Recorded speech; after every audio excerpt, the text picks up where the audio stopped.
Hello दोस्तों, welcome in my YouTube channel. तो आज से हम अपना यूपीएससी का सफ़र चालू करने जा रहे हैं और ये पहला वीडियो होने वाला है। तो मैं थोड़ा इंट्रोडक्शन दे दूं अपने यूट्यूब चैनल के बारे में।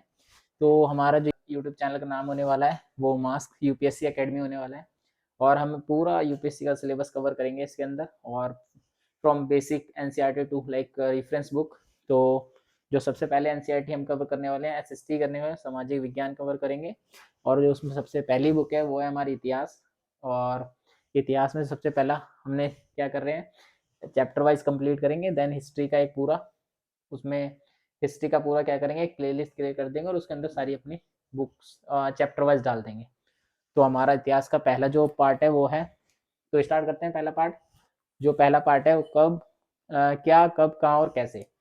तो हमारी हिस्ट्री में जो इतिहास में हमारा दो जो भी घटनाएं हुई, कैसे, कब, और उसके बारे में पता लगाने के लिए हमें कुछ बेसिक अंडरस्टैंडिंग होनी चाहिए।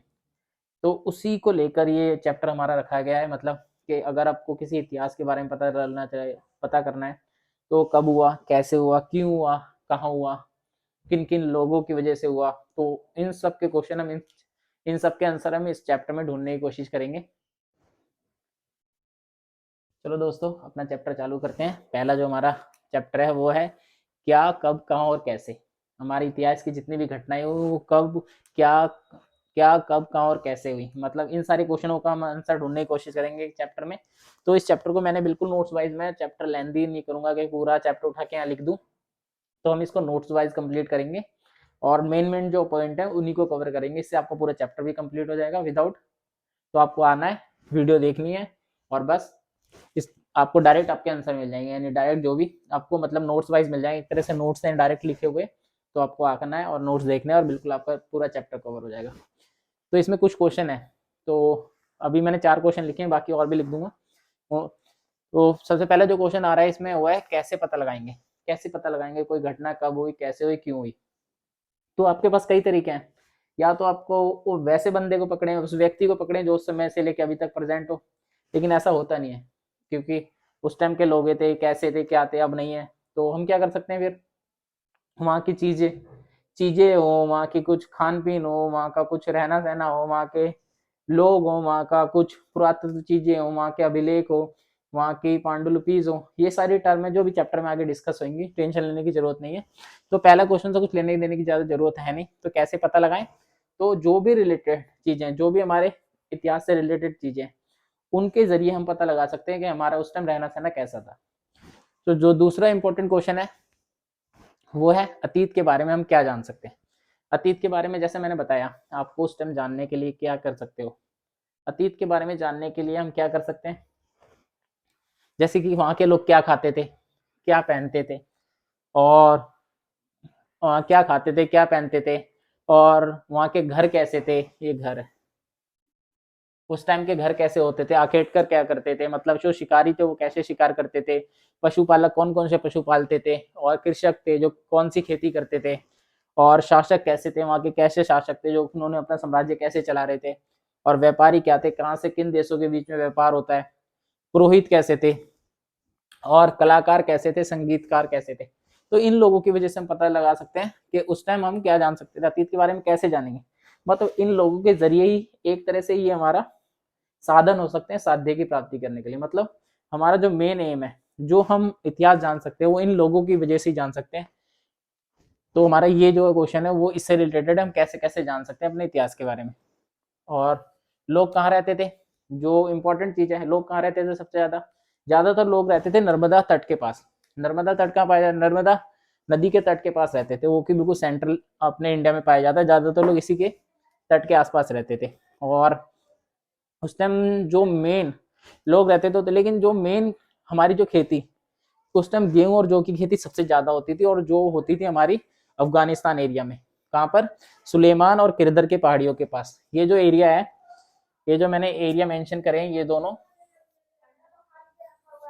एरिया जो मेंशन करे हैं, ये अफगानिस्तान में दोनों पाए जाते हैं, पाकिस्तान के बॉर्डर के पास है। और हाँ, तो यहाँ पर ज्यादातर किसकी खेती होती थी, गेहूं और जौ की। ज्यादातर गेहूं और जौ की खेती पाई जाती थी, और ज्यादातर लोग यहीं पे खेती करते थे। और अगर नदियों की बात करें हम, तो ये मैंने शॉर्ट टर्म लिख दी है।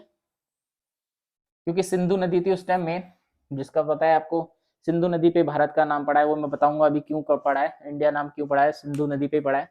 जो मेन नदियां थी, जैसे मैं बताऊं यहाँ पर, ये मैंने शॉर्ट फॉर्म लिख दी है, तो आपको जैसे क्या लिखी है मैंने, JCRS, हाँ मैं यहाँ लिख देता हूँ, JCRVS, ये हमारी सिंधु की सहायक नदियां हैं। कौन कौन सी है? सबसे पहले है झेलम, चेनाब, रावी, व्यास, सतलुज।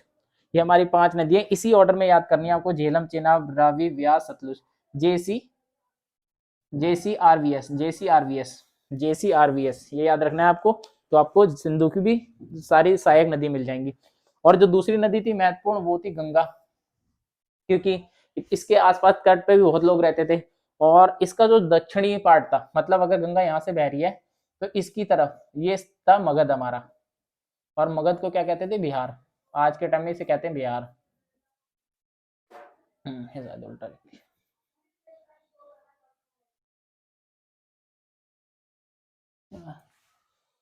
यस,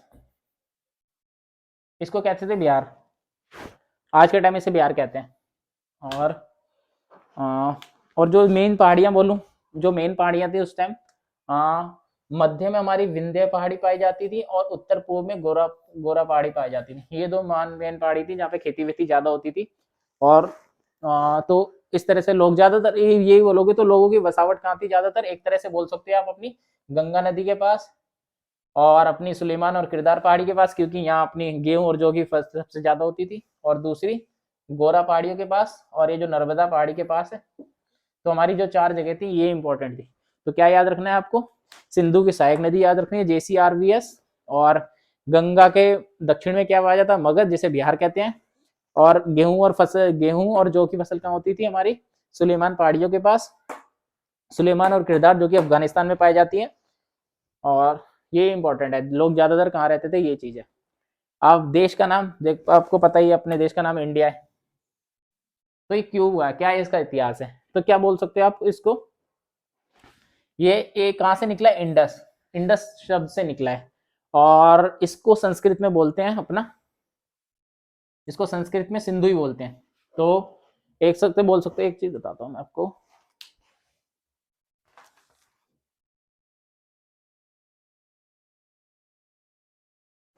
हाँ, तो ये शब्द जो है हमारा इंडस से निकला है, इसको संस्कृत में सिंधु ही बोलते हैं। और इसको किसने दिया था इंडस जो तो और जो भी हमारे कहाँ से आए थे लोग, 2500 साल पहले उत्तर पश्चिम से आए थे, यानी जो लोग हमारे उत्तर पश्चिम, जो कि अफगानिस्तान की तरफ से आए थे, ये जो भी लोग अफगानिस्तान की तरफ से आए थे, उन्होंने क्या दिया इसको नाम? ये कौन थे? वो ईरानी और यूनानी थे। क्या कौन थे? ईरानिया और यूनानी। ईरानी लोग यूनानी लोग थे, क्योंकि ईरान इधर ही पाया जाता है, आपको पता है भारत के नक्शे में इधर है। तो ये हो गया आपका उत्तर, ये हो गया पश्चिम। तो उत्तर पश्चिम से लोग आए, उन्होंने नाम क्या दिया इसको? अपना नाम दिया। सिंधु को 2 नाम दिए थे इन्होंने, हिंदोस और इंदोस, हिंदोस और इंदोस। तो एक तरह से ये बोल सकते हो इंडियाना कहाँ से निकला है? संस्कृत से निकला है। और इंडियाना बना कैसे इंडस? क्योंकि इस इंडस को संस्कृत सिंधु को संस्कृत में इंडस कहते हैं, सॉरी, इंडस को संस्कृत में सिंधु कहते हैं। मैं अगर ये अपना भारत का नाम कहूँ, जो कि भारत क्यों कहते थे हमारे को, हमारे देश को क्यों कहा जाता है? क्योंकि पूरे 3500 वर्ष पुरानी, जो कि 3500 पुरानी अपनी ऋग्वेद में भी लिखा हुआ है अपना, जो भी हमारे उत्तर पश्चिम में लोग रहते थे, उत्तर पश्चिम में लोग रहते थे, उस पूरे एरिया को, मतलब उस पूरी जगह को भरत कहते थे। इस कारण वहीं से ये फेमस हो गया। क्यों? वहीं के लोगों की वजह से फेमस हो गया। हम पूरे एरिया को क्या, पूरे भारत को कहने लग गए भारत, क्योंकि भरत वो इलाका था जहां पर ज्यादातर उत्तर पश्चिम के लोग रहा करते थे, और जो कि ऋग्वेद में मेंशन था। तो वहीं से भारत शब्द निकला है। तो अगला क्वेश्चन लेते हैं।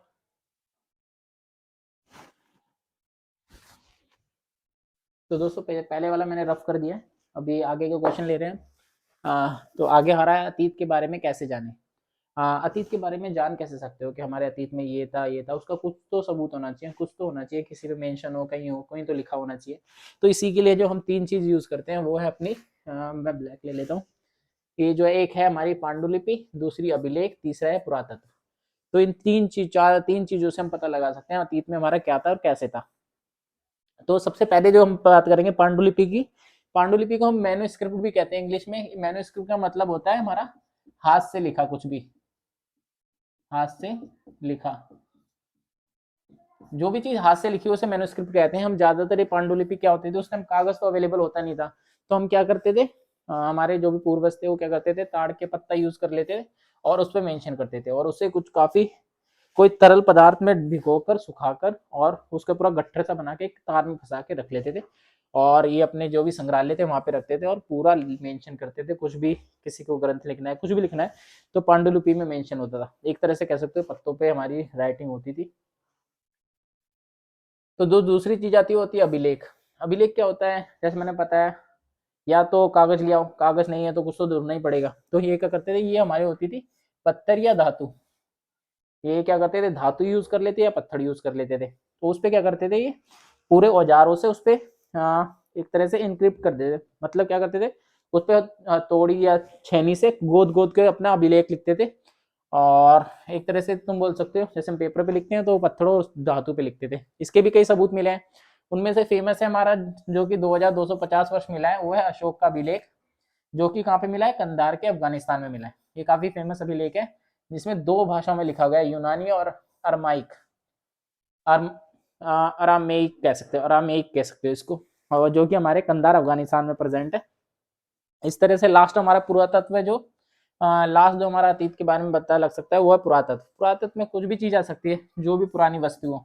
जैसे पुरानी वस्तुएं क्या हो सकती है, मान लो खाने के बर्तन हो सकते हैं, और रहन तरीका हो सकता है, हमारे मतलब जमीन में गड़े हुए कोई औजार मिल सकते हैं, हमारी ईंटें मिल सकती हैं, जैसे हमारी क्या बोलते हैं, नालंदा में, बिहार में उसकी ईंटें मिली थी। वैसी सिंधु घाटी सभ्यता जैसे पाकिस्तान के पास मिली है, काफी भारत में मिली है। तो जो भी ऐसी वस्तुएं जिससे हमारे को इतिहास के बारे में पता चल सकता है, वो सारा पुरातत्व होता है। और पुरातत्ववादी होते हैं जो कि इसकी खोज करते हैं, ऐसे जैसे इंडिया में archaeology survey of India, ASI। हाँ, जैसे इंडिया में ASI है ना, आर्कोलॉजी सर्वे ऑफ इंडिया, वो क्या करता है, ऐसी चीजों को ढूंढकर और फिर हमें बताता है इतिहास में कि उसको एक तरह से बोल सकते हो। इन वस्तुओं को कैसे पता लगाओगे आप, एक वर्ड होता है कार्बन डेटिंग।